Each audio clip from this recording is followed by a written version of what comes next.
winner বলি হলো group E. Group E is the winner.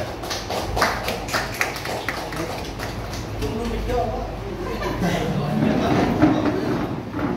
ঠিক আছে ওকে তো আমার দুটা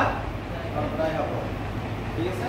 তোমালোকৰ ঠিক আছে সাইডটা গ্ৰুপ এটা গ্ৰুপ বাহিৰ হ'ল আমি সাইডটা গ্ৰুপ বললে আৰু এটা ৰাউন্ড কৰিম কুইজ কম্পিটিশন অৰ্গানাইজ বাই আইআইসি নলবাৰী কমাৰ্চ কলেজ ঠিক আছে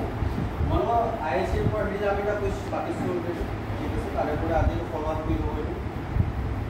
ঠিক আছে তোমালোকে কিছুমান পাৰ্টিচিপেট কৰিছিলা কিছুমানে কৰা নাই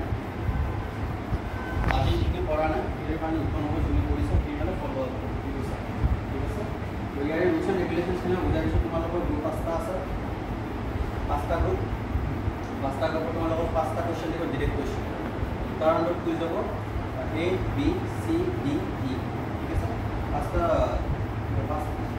কুৱেশ্যন দিব ডিৰেক্ট কুৱেশ্যন পাঁচ নহ'ব এনচাৰ অপশ্যন থাকিব চাৰিটাকে অপশ্যন থাকিব অপশ্যনটো চুজ কৰিবা তোমালোকৰ পাঁচ নহ'ব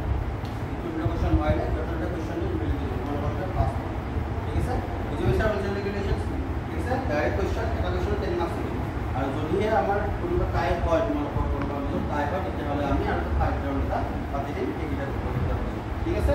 বুজি পাইছা group A 10 group B 20 group C 10 group D পৰা বনাইছা তুমি পেটাৰ্ণ কৰিছা সেই পেটাৰ্ণটো তোমাৰ কি কি তোমাৰ ভিতৰত কিন্তু অধিকাৰ থাকিব